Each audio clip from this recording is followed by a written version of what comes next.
How's it going, everybody? Welcome back to another episode of Devin the Bear. Lots of exciting stuff that happened this past weekend, from boxing to MMA to bare knuckle MMA. Lots of great things, lots of news to discuss. So we're just gonna go hop right into it with the PFL fights from last Thursday. It was we saw Tom Lawler to get a submission win for his last fight in his professional career. Yep. He decided to retire, and I mean, it's probably a good bet for him, but it was great to see somebody like Tom Lawler come out, get his last win with a great back and forth fight. Yeah, he said he wanted to go out on top, or at least go out on a win, and he did that. I think he looked good. He was pretty dominant, and he got the submission. So it was cool to see him win. It was sad to see him put his gloves down in the middle of the cage, but it was a good performance to do that on. Yeah, and better than a loss. Yeah, for sure. And then I think he's gonna continue with his pro wrestling career as well. Yeah, which that's cool. Do you know what organization he wrestles for? No idea. So I know he travels a lot doing it. So he enjoys doing it. He's got a love for it. He actually used to be on Brian Alvarez and Dave Meltzer's podcast. Oh, that's cool. He would do some shows. He would do a couple guest spots on there, which I thought was really cool. Dave Meltzer is a legend in the sport. I mean, in the entertainment business when it comes to pro wrestling. He's been around for a really long time. He's more of a wrestling critic and is an analyst. He always had the news and all that kind of stuff. I used to really enjoy listening to Dave Meltzer, and he watches UFC also. Sometimes he'll discuss fights.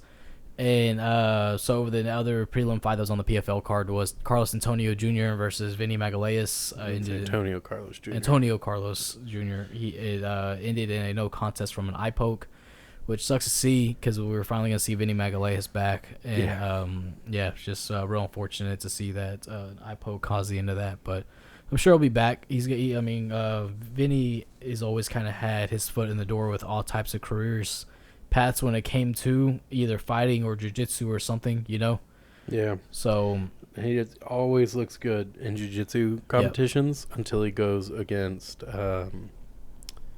Gordon Ryan. Yeah, or Craig Jones. Yeah. Yeah.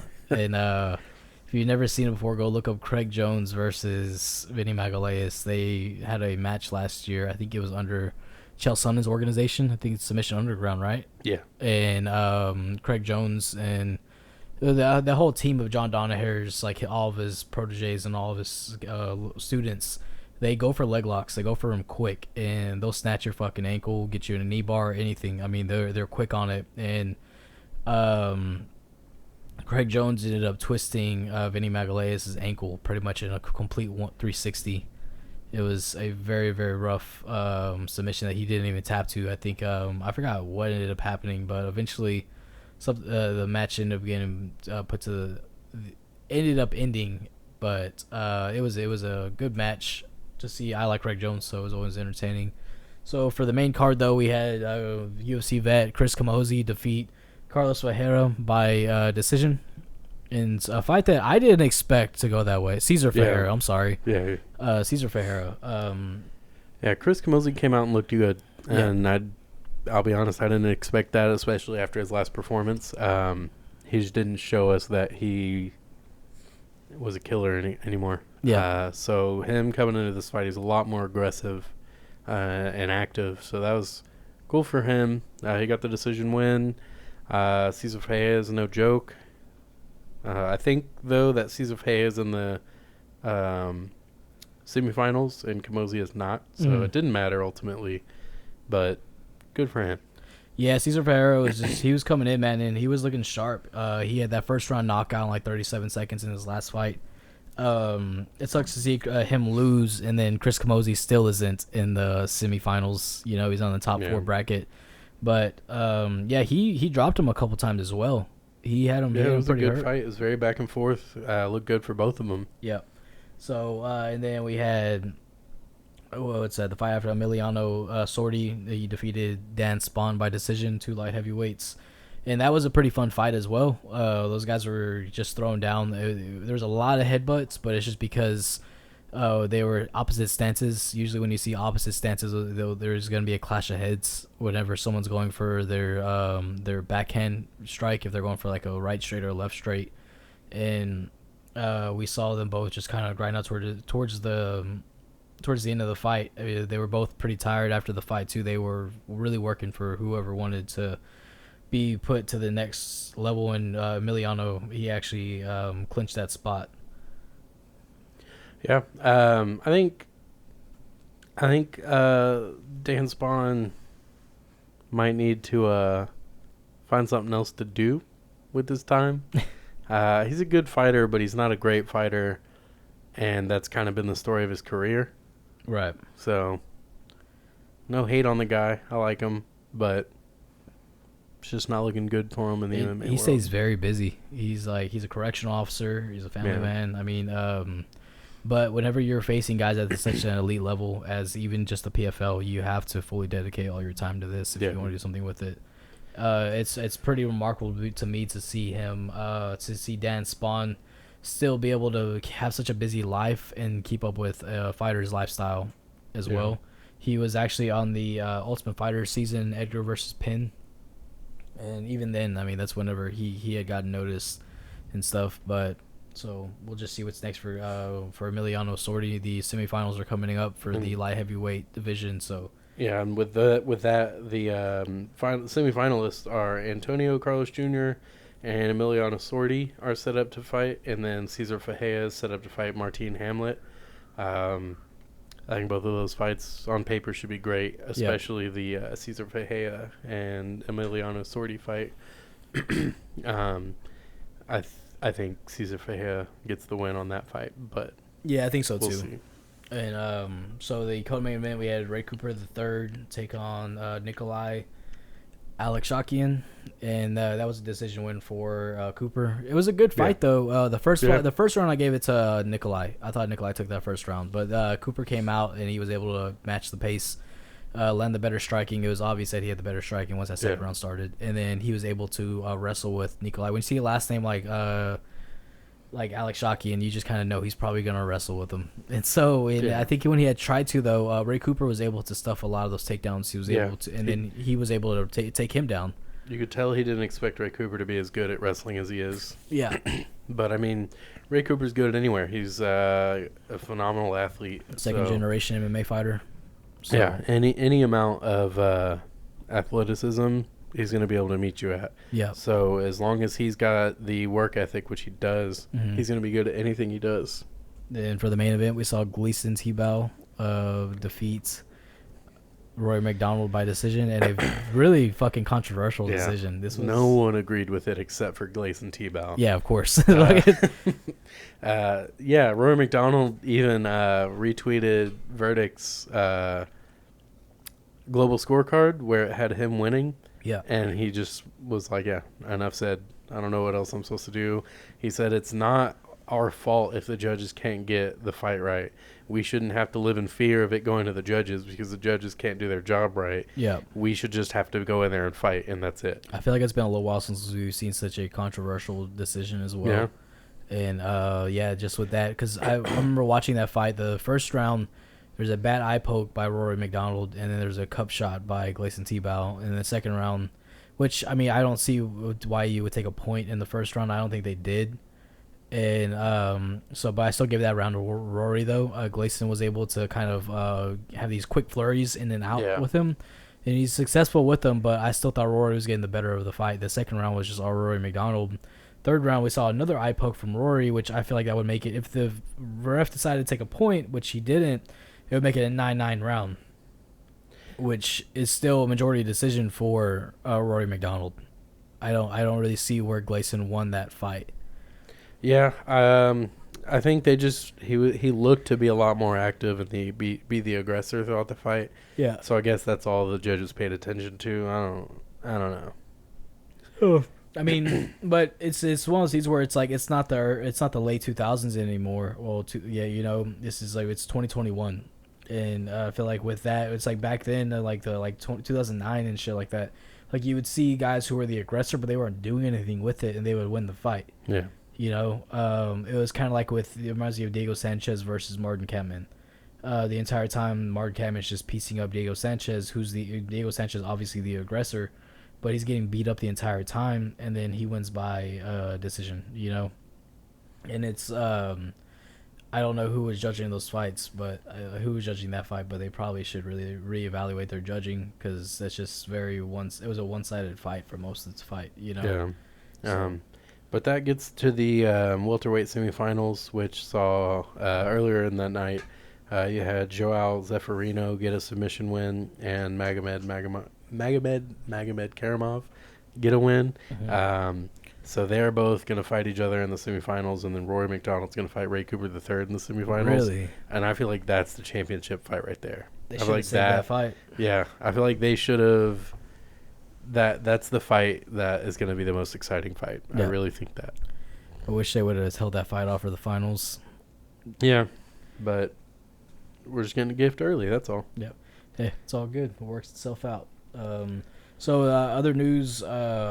What's that to talk about? We saw Anderson Silva make his pro boxing. Well, not really his debut, but his return to pro boxing. Yeah. A lot of people didn't know that he already had. He was. I want to say he was 2-1. I think 4-0. 4-0. Yeah. So I know he does have one loss. He has one. Yeah. He retired in the corner. Oh, okay. Okay. And so he fought Julio Cesar Chavez Jr. and it was a unanimous fight for Anderson Silva. We got to see Anderson Silva do his taunting and pointing and just that vintage Anderson Silva stuff. It's still there. People love so much. People forget that this was his background. That's what he started and was boxing. Yeah, I didn't understand the I didn't understand the doubt in Anderson with everybody. This is what he did. He did this before MMA. He did it before kickboxing. Like this is what he does. He's good at boxing. Yeah, he just had respect for the martial arts. That's all it really is. And so, but yeah, he just went in there and dude, I was pretty disappointed in Julio Cesar Chavez Jr. because this fight card was dedicated to his father, Julio Cesar Chavez is still alive and actually has an exhibition match coming up at 58 years old, I believe. Yeah. And so a little scary. Yeah. A little scary. And so who's that? So Julio Cesar Chavez Jr. shows up and he misses weight by 2 pounds and he ends up getting fined $100,000 for it. And then on top of that, he goes in there and he loses a very one-sided decision. It wasn't like a very dominant performance by Anderson Silva, but it was obvious that Anderson was the winner. Yeah. You know, and I think whenever that happens, man, it just you should. It's just embarrassing to see your dad is a boxing legend, and he put his life on the line every time he stepped into the fight. Julio Chavez was a great boxer. He's a bad motherfucker, dude. Like he just went in there and just did his thing. Win or lose, and whenever you miss weight on the card that's dedicated to your dad, and you lose, it's like, man, fuck, like you couldn't even get one of these things right. Yeah, like it's not a good look. No, not at all. But I mean, Julio Cesar Chavez Jr. is just he's never had a good look. Never. No, he's just always kind of been just under his dad's shadow. But when he tries to get out of it, he'll do certain things. He'll quit in fights. He's just too worried with outside things to be a boxer as much as he wants to be. And I think it showed, especially in that first round. He just looked like he was just in there. He didn't look like he was in the best shape, which he is more of a natural 160-pound fighter. He weighed in at 184, supposed to weigh in at 182. And so, I mean, it's just something that I think he should consider if he wants to keep doing this or not. Because now this is a loss. This is a professional boxing match as well. Yeah. This was an exhibition. So it just... I don't know. It's just not a good look. Looking good. Yeah, not at all. Then we saw Naoya Inoue, bantamweight champion. He defended his belt this past Saturday with a third round stoppage. And I can't remember the name of the boxer he fought, but he fucked that dude up for 3 rounds. It was just nonstop body shots. He dropped him. Going into the third round, he dropped him 3 times, but in the third round, like pretty much a drop each round. And right now, which is even more impressive when I was looking into this guy, is just he's on some boxing pound-for-pound rankings. He's ranked number 2, and number 1 is Canelo Alvarez. And you said he's 21, right? I believe so, yeah. Yeah. 21 years old, and you're considered at least the second best boxer in the world. Above guys like Tyson Fury, Errol Spence Jr., Terrence Crawford. That's freaking nuts. So I know ESPN's boxing pound-for-pound rankings has Terrence Crawford above him. But, yeah, dude, this guy is... Which I agree with that. Just looking at the records, they're all undefeated, but he has less fights than Errol Spence and Terrence Crawford. So I don't know. Yeah. Like, that's weird to put him above them. But even still top 3 is so impressive, though. Yeah. You know? I mean, top 5 is crazy impressive. Yeah. When you're 21. Yeah. I mean, this guy is just, he has power. He's fast. He's just able to mix it up real well. And then, what's that? Was it Friday whenever the Game Bread Promotions debuted? Yeah. Yeah. There were a lot of familiar faces. The main event was Jason Knight and Charles Felony Bennett. I really wanted Charles Bennett to win. I'm such a big fan of him. He's just so fun. But Jason Knight was just the better fighter. Yeah, I was pretty disappointed that Jason Knight didn't stand up with him much. I don't blame him. Yeah, I don't blame him. He got dropped quick into that fight. Charles Bennett's crazy. He used to be called Crazy Horse. That was his thing. But yeah, I mean, it was a good fight. A little bit of stand up. Charles Bennett was winning it, and then it went to the ground, and Jason Knight got a submission win. What's crazy is I was looking at it, and on his bare knuckle record, it's not on his bare knuckle record. It's on his MMA record. Because it's bare knuckle MMA. Yeah. And so, but yeah, I think it's pretty cool what they're doing, though. But they did it in Biloxi, Mississippi, because I think it's one of the few states that has it legalized. Yeah, and if you don't know what Game Bread Promotions is, it's Game Bread for Jorge Masvidal. Game Bread, that is his organization. My only issue with it is I wish it was in backyards. Yeah. Like, do it how you started. Wouldn't that be so cool? It would be cool. Televise it, make it free to watch, get a ton of sponsors. Street beefs. Yeah. But yeah, there was a lot of good fighters on there. Brock Weaver is a really good fighter who's coming up, Native American fighter. He looked really good, and there's a few other names that'll be pretty familiar to some hardcore fans. So it's definitely worth checking out. In other news, Luis Pena, the violent Bob Ross, was arrested for robbery and battery. Yep. Just as he coming off his win not too long ago, and don't know where he's going to go now. I haven't seen any updates. I don't know if he's out on bond or if he's going to be doing time. I don't know. Yeah. But that sucks. It does fucking suck. Really bad choice. Yeah, I don't know what he did speak out about it and said that he hasn't been open, but he's had some mental struggles and stuff. Yeah. Which I know he's talked about before. Like, isn't the first time he's talked about it. But you still can't do those things. Yeah, no. Everybody knows that. And it's like, if you know that you're having a mental struggle, then get the help. Put yourself, if you're not going to go out and get help, at least put yourself in a environment where you're not going to go out and do stuff like that. Yeah. Like Anthony Johnson. Yeah. When he started getting in his troubles back in the day. Like, hey, there are people surrounding you in the UFC, in your gym.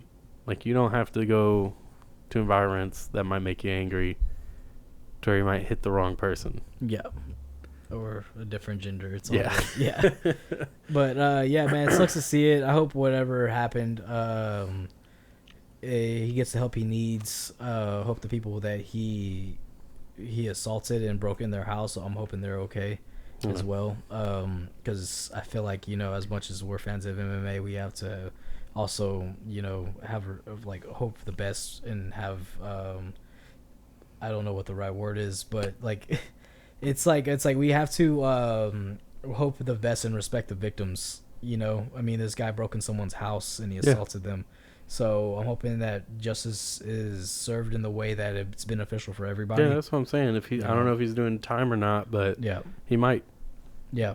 I mean, that's a serious that's a felony. Mm-hmm. I mean, that's not a misdemeanor or anything. That's a serious charge. And him being an MMA fighter is not going to make that any better. No, it never has. Never. Well, unless, I mean, if you're a war machine, it just, he also fucking almost killed somebody. Yeah, he didn't. He was going to see time. Yeah, he's seeing life. Yeah. What, Lee Murray? Is that the guy that did the huge heist? Yeah, Lee Murray's the guy that did the huge heist. That was crazy. He knocked out Tito Ortiz. Yeah. In a bar fight and shit. He was trying to get away with is it 200,000? It's like 2 million. 2 million? Like that. It was like it was a lot of money. It was like the biggest heist in British history. Yeah. Yeah, I don't know how long he's seen in time for, but Who knows? I think he gets out pretty soon. I want to say he does. You think he goes back to his old gym? Hey Uh, guys, what's going on? haven't seen y'all in a while. Or more, oi bro, what's going on? He's fucking, What's up, me mandem? fucking dude. I would like to see what. I mean, I don't know when he gets out though. I'm really curious, but yeah, man. I mean, we'll just see what's up though. And so the UFC Vegas 29. Yep. A lot of really good fights. I feel like every one of them was exciting. Some of them were more exciting if you're a fan of one particular fighter in the fight. Yeah. But I feel like they were all really good fights. I thought so too. In the prelims, you had this one has caused some controversy. Casey O'Neill choked out. How do you say her last name? Who's that? Locapio. Yep. She choked her out with a rear naked choke in the third round, and she was unconscious. So Casey O'Neill pushes her off and gets up and uses her feet to kind of push her off and walks away. And everybody had a problem with that, but it's like, what do you expect them to do? Yeah. They have an unconscious body on them.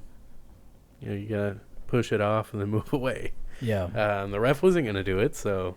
Who else did that? That's what we talked about too. Is like GSP did it to Michael Bisping. Yeah. The way he just rolled him off of him and put his hands in the air. And Uriah Faber's done it when he choked out a guy before. Yeah, like it's just that's what you do. Yeah. You talked about Derek Lewis and when he knocked out Curtis Blades and Curtis Blades fell on him, he just shoved him to the side. Yeah. It's like, they're unconscious. Mm-hmm. He's okay. You don't just let them lay on you. Like, that's weird. That's no bullshit. like Derek Lewis says, he's okay.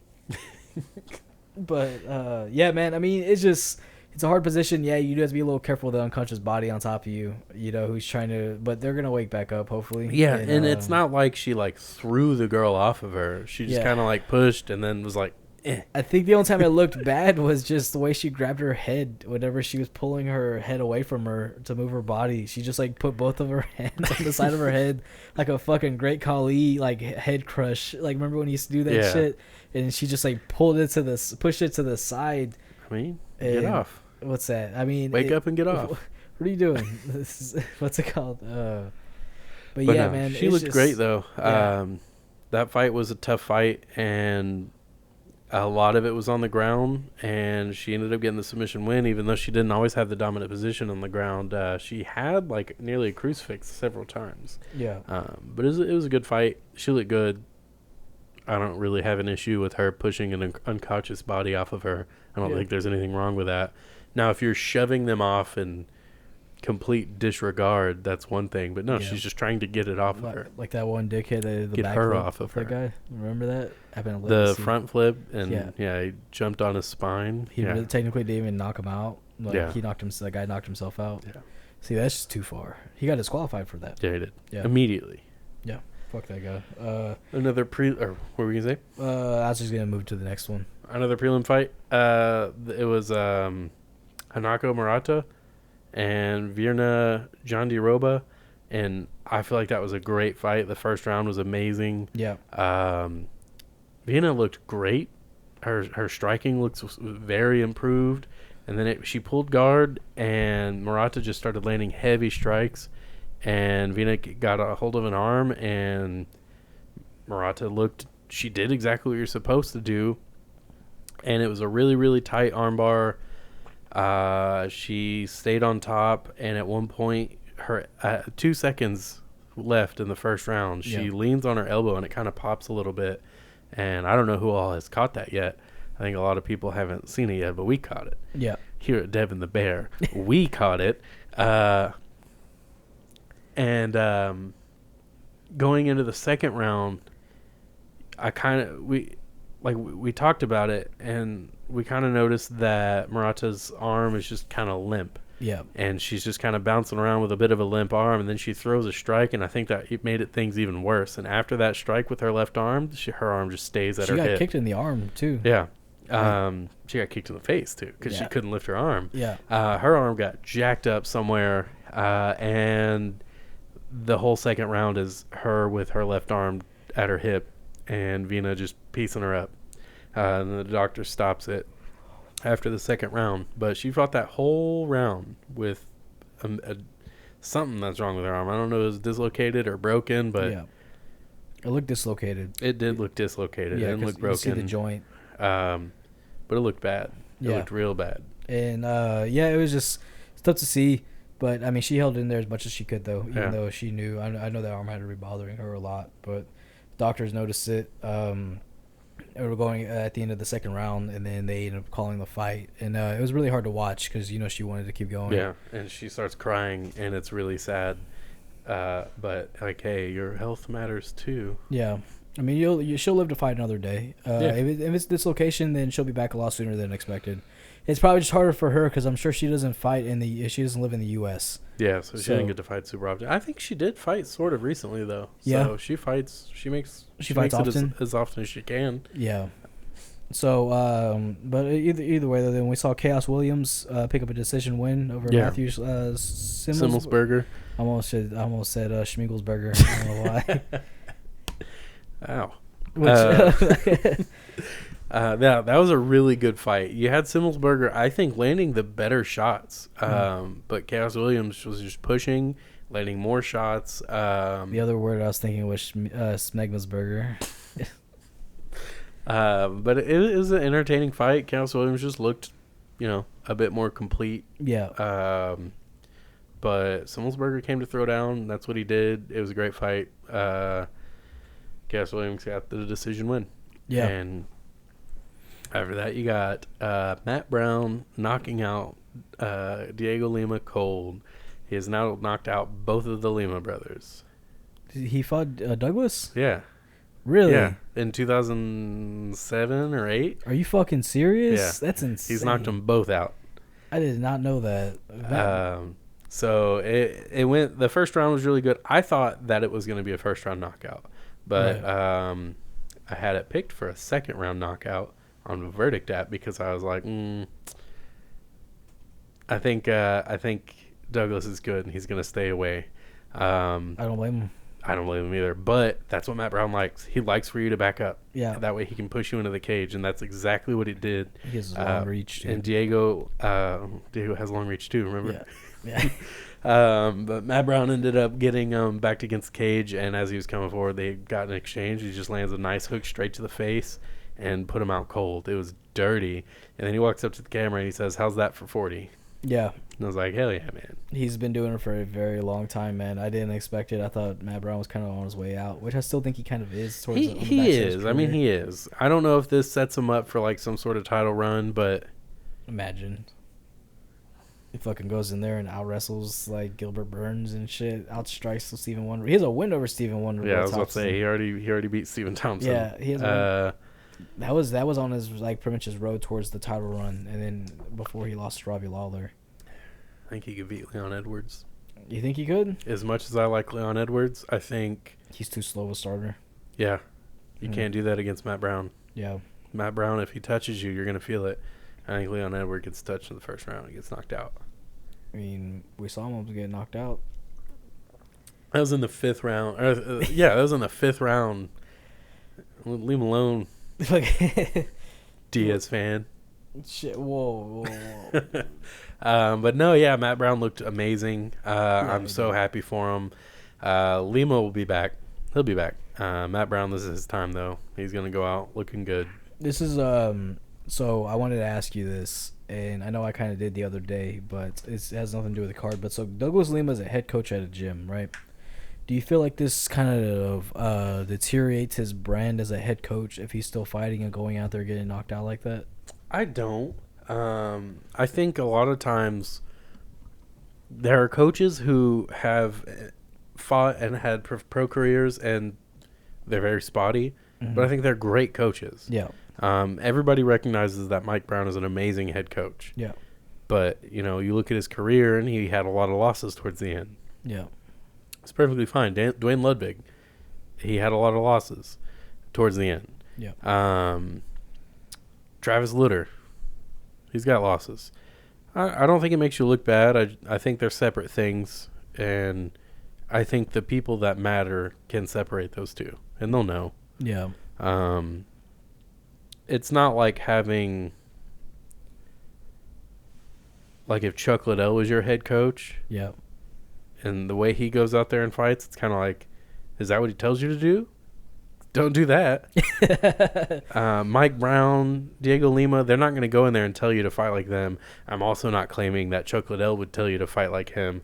I'm just saying if that, like in that situation, if he told people to fight like he does and then he goes out there and does it and gets knocked out, that's not a good look. Right. But Diego Lima doesn't coach like that, and I think everybody knows that. Mike Brown doesn't coach, everybody knows that.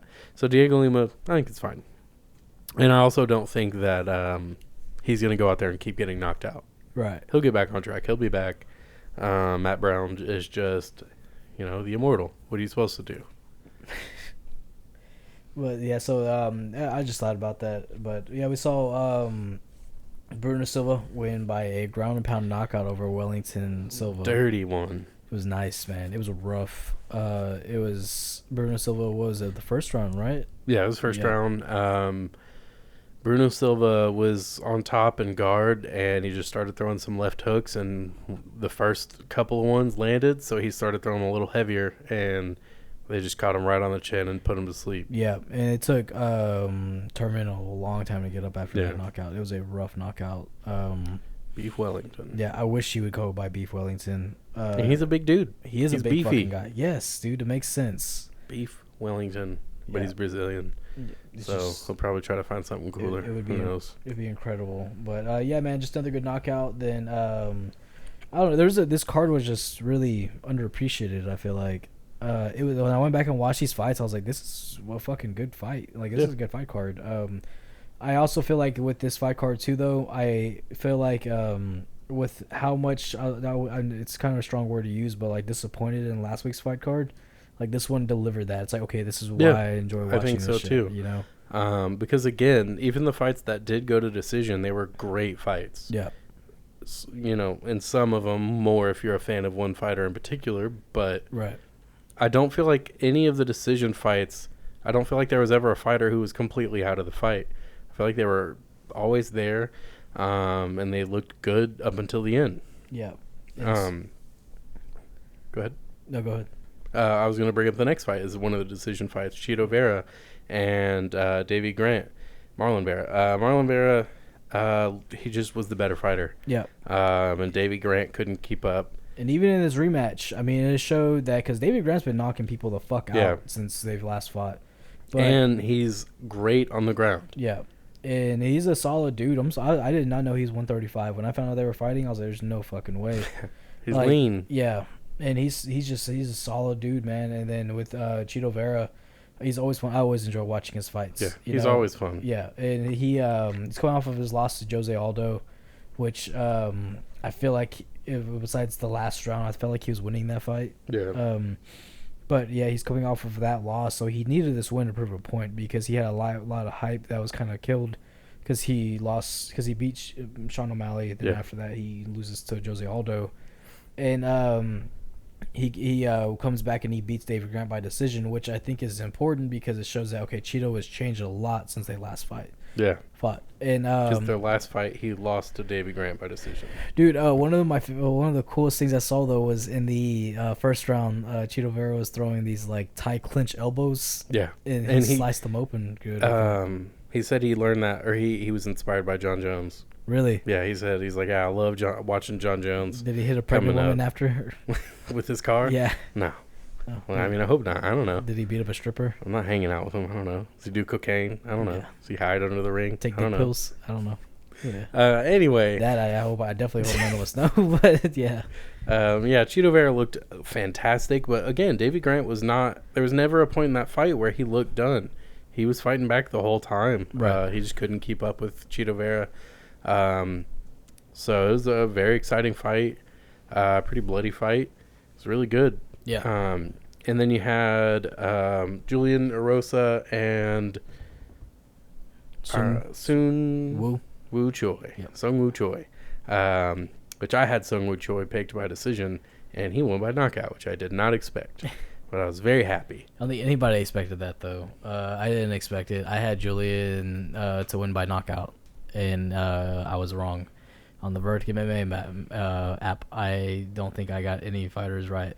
I was like, fuck. Yeah, I start to deteriorate towards the end of the card because I had the wrong people picked, but I had Brown by second round knockout. I had Silva by first round knockout. I had Grant by decision, which I didn't get. And then I had Choi by knockout. Or I had him by decision. And then you had Alexei Olenek and Sergey Spivak fight, and that was a very entertaining fight. It's a good back and forth heavyweight fight. You Yeah. don't see those often, and those guys Nope. keeping that same pace. And they fought at a pretty quick pace the entire fight. Yep. Did they slow down? Yes, most people do, but you really don't see that with heavyweights. They slow down so badly when in heavyweights when they go to the decision. Right. But they kept at it. I think what gave Sergey the advantage and what got him the decision win was that he spent a lot of time on top. Sergey was attacking. I mean, he was throwing punches, and Olenek was throwing punches from the bottom, but he's also going for submissions. So I was kind of thinking Olenek was going to win, Yeah. but he didn't, and I wasn't shocked or anything, but it was just a really good fight. Very, like you said, very back and forth. Another bloody fight, too. Yeah. He got sliced open, and Olenek got sliced open in the second round. Yeah. Right on the top of his hairline with that weird ass mohawk that he does. And it was a good fight though. I enjoyed it just because I like watching Olenek fight, and I think this is one of Sergey's better fights that shows that he's not just a looking grinder. good for the brand. Yeah. The polar bear. Who's that? Is that what Sergey Spivak. Is that what he goes by, right? Looking good for the bear brand, Spivak. I like it. And so he went out there and he looked good, man. He showed that he can stand up as well. His striking looked great. Him and Olenek were going after it. Yeah, I forgot he has a win over Tai Tuivasa. Mm-hmm. We were talking about that. Not too long ago. And but yeah, man, it was good to see. I think Olenek is on the. I mean, it's been obvious for a while he's on the backside of his career, but he's still able to go out there and fight a guy who's 26 years old and keep up with him. And I hope he can get back in it and string together some wins to go out on a really cool win. Yeah. I'm not saying he's going to make a title run together, but, you know, if he can go out there. So you have Cyril Gane fighting Alexander Volkanovski soon. And, I just said Volkanovski. You know who I'm talking about. Yeah. Volkov. I think that's a really good fight. Mm-hmm. I hope Cyril Gane wins. I'm a huge fan of him. And if Volkov loses, I hope Olenek can get a win and they get matched up against Volkov and then retire and win. Yeah. I like Volkov a lot, but I think that would be a really cool fight for him and Volkov to fight. I think that'd be awesome. That'd be fun to fight. Because the striking would be crazy, but Olenek's gonna get it to the ground. I didn't know Cyril Gane is 8-0. He's still really fresh in the sport. And he looks like I keep saying this. Cyril Gane is one of the most complete heavyweight fighters in a very long time. Yeah. His striking is very good, and he's not just like a rudimentary boxing heavyweight. He's got very good technique, very good kickboxing, and his ground game is good. He's very sound on the ground. So I think he's going to go far. I think he's moving up really fast. Yeah. The Volkov fight is a good fight. I think that's definitely going to be a good test. It's a true test. Yeah. To see if he really deserves to be in the top 5. If he can get in on Volkov's reach, I think if he gets a knockout win, that's a huge deal. Yeah. I hope he does. I could see him doing something significant with it. He mixes up his kicks really well. Yeah. And a lot of heavyweights really don't do that much. And with Volkov, I mean, that guy's usually bigger than everybody whenever he fights. He'll definitely be bigger than Cyril Gane. And he's got a longer reach, and I think Volkov is going to try to establish that reach very soon. But we'll just have to see what happens with that one. But one more fight on the fight was the main event was Korean Zombie versus Dan Ige. Korean Zombie won by a decision. Yeah. And it was a good fight. Good back and forth. Ige just didn't look in the fight until like the later rounds. Mm-hmm. But when he started figuring it out, man, he looked good. Yeah. Going to the body and then going to the head, that he looked really good. It just sucks he couldn't do it earlier. Yeah. But it was a fun fight if you're a Chan Sung Jung fan, which I don't know anyone who isn't. So, and again, Danny Gay, he put himself in that fight towards the end. I think it was in the fourth round. He started switching it up, and his coaches were telling him like, "Hey, you gotta do something different. It's not working. Do something different." And he noticed it, and he went out there and, like I said, he started changing levels. And what did his corner told him? Anti-wrestling strikes. So he started going to the body, and they were like, "Throw your crosses to his chest. Throw him cross straight to his heart." That's what they were saying, and it worked because as soon as he started doing that, he started catching Zombie. And in the fifth round, he looked really good, but Zombie just got him to the ground again. Yeah, dude. I think Zombie had him hurt in the second round, right? In the second round, yeah. Early in the fight, a few times, yeah. But he just played it smart, and he didn't want to rush in on Ige and that's I don't blame him. Not a bad choice. Yeah, Ige will put you down. And I do wish Ige would have won though, just because I want him to be very successful. He's all around like he presents himself like a good guy, but also he's just an exciting fighter because he just likes to go in there and throw down. His nickname's 50K for a reason. He's always looking for that bonus, either it's knockout or fight of the night. You know. Well, he didn't last night. The other night. What's that? He didn't look for the finish. No. Well, I mean, fuck, he got his ass whooped. Just kidding. Yeah, no, it was a good fight. I'm glad that Chan Sung Jung won because I want him to go on a title run before he leaves. I feel like he's going to leave soon. Yeah. Because I don't think he can stay competitive a whole lot longer. Yeah, he's 34 years old. He's been doing this for a long time. And that's the thing. I don't think it's so much the age. I think it's how long he's been doing it. He has a lot of miles on him. Yeah. And he's got a lot of, like, wars behind him. Yeah. So you look at the top guys, I think he has trouble with most of them. Yeah. He struggled really bad against Brian Ortega. Yeah. Ortega looked great. Yeah. Ortega put it on him. I mean, I remember it had... what's called so confused why Ortega was still ranked like number 1 or 2.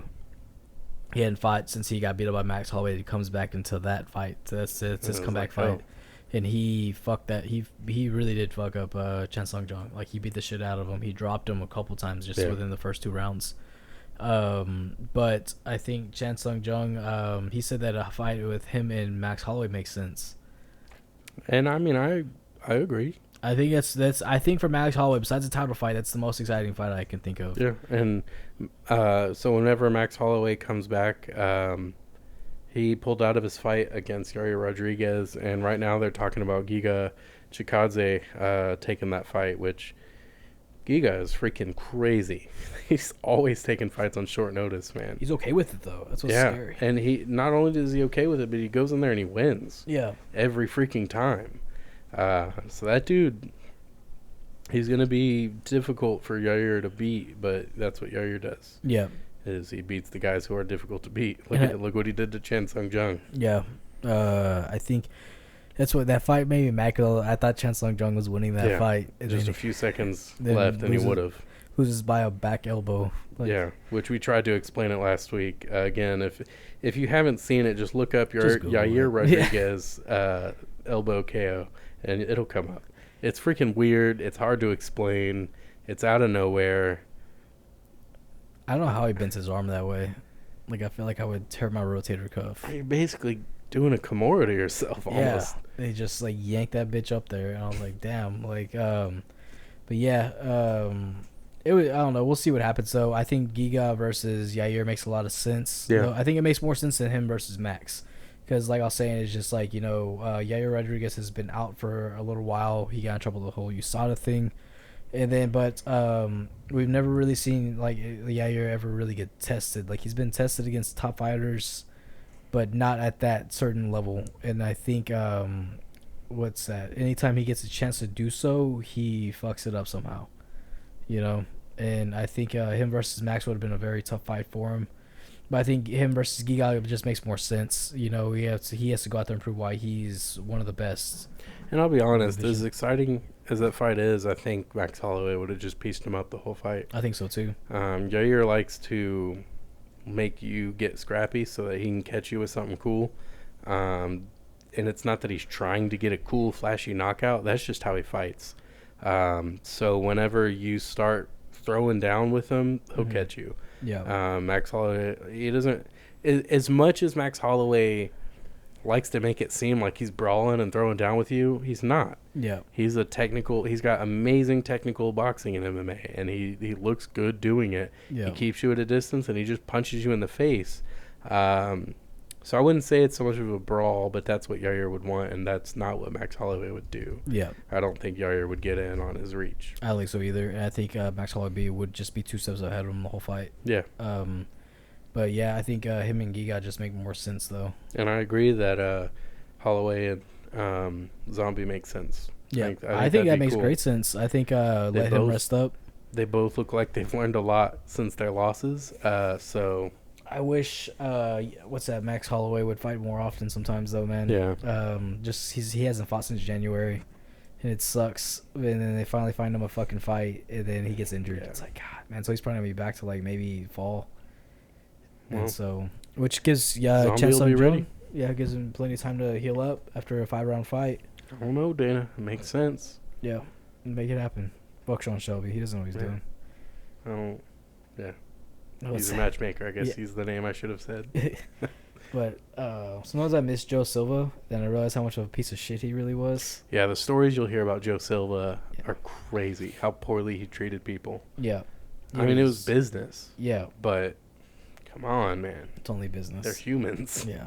Joe Silva was the old matchmaker. Some of the exciting fights you see back in the day were because of Joe Silva. He knew the fights to make, but he would make fighters, if they didn't want to renew their contract, he would make them take one last tough fight that he knew that they would lose. Yeah. Every single time. Like, they would go out there and get absolutely fucking destroyed. Like, it happened to Nick Diaz. They tried to do it to Nick Diaz when he fought Robbie Lawler, and he knocked out Robbie Lawler. They tried to do it to Brendan Schaub. Yeah, tried to do it to Joe Silva didn't like Brendan Schaub at all. No. And he talks about that pretty often. Can you blame him? Look, man, Brendan Schaub's not so bad. It's just when he talks. Yeah. Well, that's all he does now. He's a comedian. He is a comedian. Yeah. Well, I mean, he paid for his Netflix special, but that's a whole different story. Actually, so right now there's some stuff going on with him and Logan Paul. He went to Logan Paul's locker room after the Floyd Mayweather match, and he was like he was cheering with them and all this stuff, saying how he beat Floyd Mayweather, and he's oh, it's crazy, dude. In what world did he beat Floyd Mayweather? Stop sucking his dick and tell him, hey, man, good fight. You survived. I mean... Yeah, like, you looked good at the end of the first round. Yeah. Cool. If someone came out and told me I beat the best in the world, like one of the best... After that performance in an exhibition bout, they'd be like, man, you beat him. You beat him. Like, what the fuck? No, I didn't. Like, I just managed to survive 24 minutes with him. That was it. I don't get it, man. I get why that would feel like a win. Yeah. But you didn't, not in the sense that you won the fight. Yeah. I would just be like, hey, man, I'm pretty cool. But, yeah, no, Darren Till said he needs to be removed from the MMA community. Yeah, I thought that was funny. That was really funny. And then, Paddy Pimblett is rumored to make his debut in September. It's about freaking time. Yeah, he's been signed for almost a year, I think. And hasn't gotten a fight. I don't know what the deal is. I'm so excited to watch him fight, but if the UFC can't get him a fight, like, what are y'all doing? Yeah. It's not hard. I mean, the lightweight division's pretty stacked. They have plenty of fighters in that division. There's no reason why he should be waiting this long. Book him. Don't want to fight him. Book him against Giga Chikadze. Yeah, Giga just got to move up for no reason. He's just got to hurt his career a little bit. Yeah. Because he's on his way up in his weight class. But he just won't have to cut weight. It's all good. They don't like each other. That would be a great fight. Because it would be a fun fight. It makes no sense, but kind of does. But I don't think it makes sense at all. Paddy Pimblett was shitting on the country of Georgia. Yeah, but it doesn't make sense for the fight to happen. I don't know, man. We got to book this like a pro wrestling fucking type thing. Oh. So. Yeah, you just got to get a promo going where Giga's veins are popping out of his forehead. You got fucking Pimblett in the back just fucking speaking straight Cockney. Jeez. Like an episode of Peaky fucking Blinders. Like. Hey, man. Don't talk trash about Peaky Blinders. But. Anyway, what else is there? there anything else? Oh, we were discussing the Orlando Sanchez thing. Yeah. Yeah. We already talked about that. What's that? We already talked about that. We were talking about, like, doing dirty moves in a fight. Oh, Yeah. right. I want to say that one for the podcast. Yeah, let's do that now. Yeah, man, I don't know. Like, I don't agree with it. So the topic, which anyone listening, for the love of God, comment on YouTube. Talk to us. Yeah. Let us know. But if you've made it this far and you're listening, where you at? 4 times as funky. Where you been? Where has he been? I don't know, man. Miss that guy. You don't talk to us no more. He made it exciting. But so what we're talking about, the topic is, are moves like the one that John Jones did to Glover Teixeira, where he tore up his labrum by getting his overhook and then hyperextending his elbow, the oblique kicks that you throw to legs, are those dirty moves? I don't agree. I don't think that they're dirty. I think they are just techniques to make your opponent uncomfortable and in pain. I think moves that are dirty are illegal. Right. And that's what makes them dirty. Moves that are legal, they are okay to do, well, they're not dirty by nature. Right. So, like, one thing we were talking about is when a lot of wrestlers do this, they'll put their hand on your face to cover your mouth to disrupt your breathing. Yeah. I think that's perfectly fine, but I don't think it's okay to start moving your fingers, letting your fingers, wander a little into the eyeballs. Yeah. That's not okay, Maurice Green. Yeah, wrong hole. Chael Sonnen did it to Anderson. I think that was perfectly fine. John Jones does the oblique kicks all the time. He did the hyperextending the elbow. But that's what Orlando Sanchez did to Sean Strickland. Sean Strickland was saying it was dirty. It's absolutely dirty in the setting that happened in. Yeah. But in a fight, I don't think that's dirty at all. I think it's dirty in a fight, though, because I understand you are in the hurt business. You're trying to hurt your opponent, but you're not trying to put your opponent on the shelf, and cause a severe injury that's not even like a knockout or submission. Like, you are going to fuck something up doing something like that. Like when Tyron Woodley, this is something I thought about. When Tyron Woodley fought Carlos Condit and he went for that takedown, and he tore Carlos Condit's ACL in that fight, right? So, and everyone was saying, well, Carlos Condit twisted his knee. That's all that's really happened. But Tyron Woodley came out and said, he's like, no, that's it's a wrestling move I did to him. I took him down like close distance. So, because I know when I took him down, when he fell back, his foot would get stuck under him and it would tear his knee up. He's like, I used to do it all the time in college. Like, that's dirty because that you're taking them down with the intent of twisting their knee. And when you throw punches to knock someone out, yeah. When you're trying to knock someone out, yeah. Do you not have the intention to hurt them and knock them out? Right. Of course you do. Yeah. You have no idea what that's going to do to them. You just know that's your goal. What happens if you knock someone out? I mean, look at what Uriah Hall did to, what's his name, Josh? Which one? The dude on The Ultimate Fighter. When he had the hook kick, spinning back. Adam Sella? Adam, yeah. Yeah. Look what he did to him. Do you think that guy's competed since then? I'm not sure if he has. I'm going to look that up right now.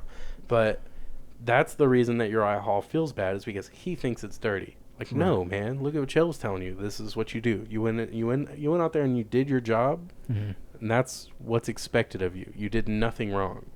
It's not dirty. Right. Well, knockouts aren't dirty. Yeah. But you could end someone's life that way. Right. How about when Casey O'Neill didn't let go of the choke until the ref stopped her, even though she knew the girl was unconscious? Mm-hmm. Is that dirty? No. Why not? Well, because that might put that girl on the shelf because you're killing her brain. Right. It's not like she held her for like a long time. She wasn't out. No, for a but I'm serious just amount of time. It's not like yeah. when you hyperextend someone's elbow. Yeah. You're gonna tear their forearm off of the arm completely. Yeah. Or tear your rotator cuff and you're out for a year. That's just a year. Yeah, a year. Just a year. Hey. I just don't agree with dirty moves like that. Like, I understand, like, the oblique kick, like going to the oblique kick, like that knee is meant to hyperextend your kneecap and tear up things in your knee, so you can't. So you're completely off of one limb. Now you're fighting off of one leg that entire fight. You know, like whenever Jose Aldo and Chan Sung Jung fought for the title. What's that? Korean Zombie dislocated his shoulder going for a punch over what's that? Jose Aldo's punch was like a counter punch, and his arm dislocated, shoulder dislocated. And the first thing Jose Aldo does when he sees it is he kicks him in the shoulder. Adam Cello is 9-9 in his last 18 fights. Yeah, and he's mostly fighting in the Shamrock. Oh, really? Shamrock FC. Really? Yeah. He did a few fights in Bellator, but anyway. But I just don't think they're dirty because you're trying to hurt them, just like you're trying to hurt them with any other thing you do in MMA. Right. Anything you do is trying to hurt them. So when you're trying to hurt them in a different way than punching or kicking or choking, I don't think that there's anything wrong with that. They're just techniques. Right. Again, there's a setting for it. If you're not doing it in a fight, maybe don't torque so much. Maybe don't throw so much power into oblique. I do oblique kicks all the time. Yeah. When we spar. Yeah. It's not dirty. It's just a move. It's dirty. It's not dirty. Fucking, what's it How called? often do they hyperextend your knee? Well, we're not throwing out like full speed or anything like that. No, we're not. So I'm doing it to just stop you. Right. And it works. It's like cross-facing in jiu-jitsu. Like, that's dirty. Watch your fingers. That's all I can say about that. It's a technique. I don't think because it's a technique, I don't think that it is inherently dirty just because it might hurt you, right, or cause some distress. Like, that is the whole object of what you're doing in there. Right. Everything. So in jiu-jitsu, using your elbows to make them uncomfortable, is that dirty? What's that? Using your elbows to push up, to grind up against someone in jiu-jitsu to make them uncomfortable, is that dirty? A little bit, but I don't think so. That's what it's there for. It's like whenever you're in half guard, and that doesn't mean you can tear someone's fucking rotator cuff. Like, in a fight? No. I think it definitely does in a fight. No, I don't agree with that at all. Well, what about arm bars? Arm bars? But that's a submission. So is John, you're telling me what he did was not a submission. That is absolutely a submission. He did that with the whole intent of tearing that rotator cuff. It's a submission. That is a known technique. Everyone knows that. That's what the Wizard's for, just about. Right. The Wizard's to escape, but you hold it, and that's what it does. You're already in that position. That's what it's for. Right. Those are known techniques. They are submissions. Arm bars, potentially worse because you're putting more body weight and you're putting your hips into it. Can you imagine if you put the amount of effort into your hips as you would as if John Jones had an arm bar on Glover Teixeira? Yeah. And he put the amount of effort he put into his hips that he put into his arms, Glover Teixeira's arm would have broke off. For sure, it would have broke. And it would have been disgusting to look at. Why is one okay and one's not? Like an armbar versus that, or or like because it's just dirty. Like it's just. But it's not. You can't. Your reason can't be because it's dirty. Right. Your reason has to explain why it's dirty. Okay, so with an armbar like that is an actual submission. Well, so is the other one. Just because, like, I don't know. It's just a fact. Like, that is just a submission. You go into the jiu-jitsu world, everyone does it all the time. Yeah, but like, that's a thing. I've never seen that before. Besides, like, I've seen it a couple times, but I don't ever hear people. Because it's not. You don't normally want to leave your arm in that position, right? And that's why Orlando Sanchez did it. He's because like, all right, you're gonna leave your arm here, then I'm gonna do this. Yeah. It's like the corkscrew or the can opener. It's not a submission you see very often because people don't just sit in that position. Yeah. So if someone does, you might as well. Right. Glover Teixeira was perfectly fine leaving his arm there, so John Jones took advantage of it. I don't think it was dirty. Yeah. No, I don't know. I think it's just when it comes to move like that, it's just like I was saying. It's just when it comes to the armbar, someone's gonna tap to an armbar. When it comes to those kinds of moves, those moves aren't just simple moves. Those moves are going to hurt you for a very long time. You're not going to be able to move that shoulder the right way. You're not going to move your knee the right way. Well, do you not have the same opportunity to tap to that as you would an armbar? No. Why not? because it happens quick as fuck. It literally happens so fast. So you can't tap to it. I mean, you can tap to anything. You can tap to strikes. Yeah. You can tap to leg kicks. Did it. GSP did it. Yeah. To Matsera. Yeah. Matsera did it to GSP. I don't think he did. I don't remember if he tapped or Who's not. that? Matsera. He But did. anyway. He did. He did? Okay. Yeah. Knees to the ribs. They were dirty. He said he didn't. And the good kind of dirty. Yeah, the good kind of dirty. But it's free real estate whenever they cover up like that. It's like, It's free real estate. it is. I'm surprised you don't see it more often. Yeah, I agree. But no, your hips can do so much more damage to the arm, to that joint, than your arm can. Right. So why is one dirty and one's not? It could probably just come down to a respect thing then. Well, I mean, it's Like, not about no- what it could do. Yeah. Tell me what your reason is. Well, just because, okay, you look at the armbar, that gets a respected submission. People get armbars, and you look at, like, with that torque that you get from that underhook, it's not a respected submission. It's just like, fuck, dude, like, you're gonna fuck somebody up doing that. Like, But it is in the jiu-jitsu world. yeah, I've never seen anybody else use that. And again, it's because they don't leave their arms in that position. Yeah. For a reason. That's Yeah. the reason. Because it's bad. It'll hurt you. And it is because it happens really quick. Right. But the armbar, I mean, look what happened to Murata in the fight she had. Her arm had to have been hurt, and then whenever she put some pressure on it, it caved. Look at what GSP's armbar on Dan Hardy. If GSP had the right positioning, he would have broke that guy's arm. Yeah. For sure. Like, it was bad. So what your hips can do is so much more damaging than what your arms can do. Right. And well, fucking, what's that? And I'm sure, going back to that for the Murata fight? Like, I think John D. Hoba, I think she knew that the arm was pretty fucked when she had it in the armbar. Yeah, I mean, she had that armbar in deep for a while. Like I said, Murata got out of it, but again, I think they're both clean. I think they're clean techniques. They're legal techniques that you're allowed to do because there's nothing wrong with them. Yeah, but just because a technique is not against the rule doesn't make it clean, though. Why not? Because it just causes too much injury to it, and like, But maybe you're in there to injure them. Maybe somewhat, yeah. I mean, you're trying to win the fight, but you're not trying to fuck that dude up to where he's out for this serious amount of time, Well, that's having not to your get surgeries concern. and stuff like that. That's not your concern, though. Yeah, it's like whenever Vitor Belfort had that armbar on John Jones, he said he heard that thing pop, he felt it pop, and he just and he eased up on it because he was like, I didn't want to break his arm. And he lost that fight. Yeah. Fabricio Verdum, he was getting that guy real good. He said he felt him tap, and so he didn't want to keep going, and he lost that fight. Yeah. Well, he didn't lose it anymore, but he lost that fight at the moment. You tap or I snap. But, That's the rule. Right. That is the unwritten rule. If you want to talk unwritten rules, that is it. You tap or I snap. yeah. If you don't tap, you're going to get hurt. Right. Everyone knows this. Going into that fight, everyone knows this. If someone's doing something to your arm and you're like, oh, holy crap, this hurts a lot, Yeah. maybe tap. Glover Teixeira should have tapped. Yeah. Maybe it could just be a situational thing that I just don't agree with. Like, maybe it's because Orlando Sanchez did it to Sean Strickland. And when he had a fight that I coming up. absolutely agree with. Yeah. That's dirty. He's got a fight coming up. Don't Yeah. try to destroy his arm. Like, if you got him in an arm bar and you're like torquing your hips, what?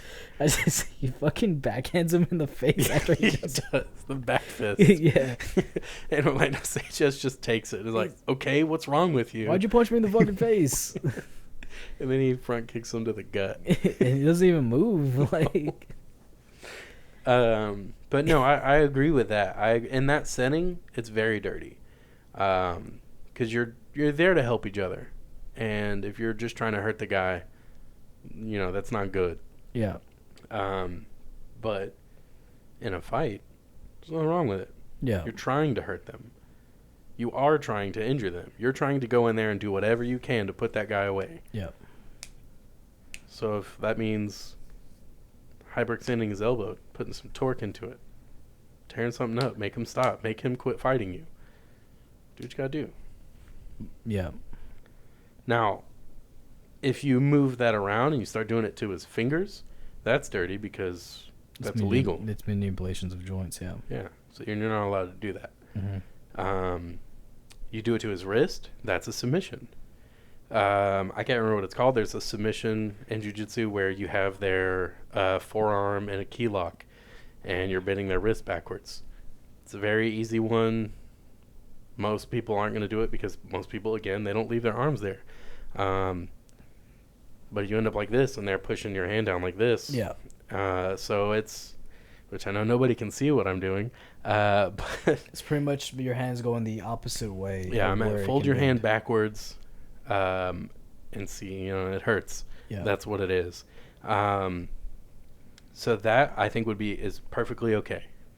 Yeah. So what's the difference between that, which could easily break your wrist, versus what John Jones did to Glover Teixeira? Yeah. I'm asking you. You're asking, I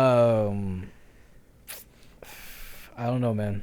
I mean, I just think that what John Jones did was what he did to Glover Teixeira was fucked up because Glover Teixeira was out of it the rest of the fight.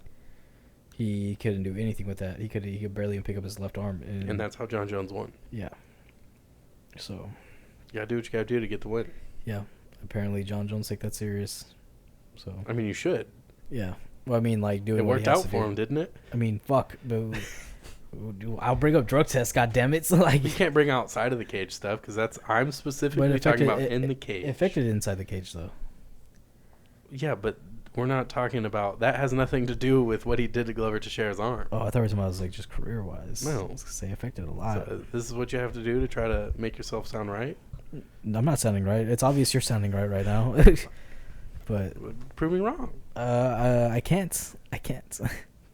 So I thought the Tyron Woodley part would be enough to like prove my but point. That's a technique, and if that's the thing that people do in wrestling, and he brings it to MMA and it worked. Good on you. Yeah. But do you feel like tearing someone's ACL is dirty? I mean, is breaking someone's leg by checking it dirty? No, it's defense.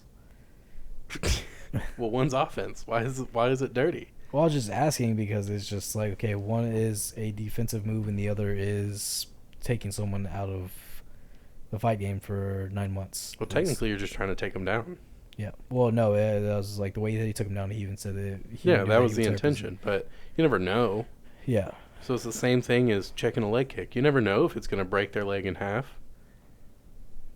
You just do it because that's what you're doing. Yeah. So, everybody, let us know your thoughts. I'd love to know. We got. We're going to let you know we got a lot of fights coming up soon. We got some updates on Carlos Nava that'll be coming up soon. And we're excited. We got some Fury amateur fights coming up that are exciting. We'll let y'all know next time.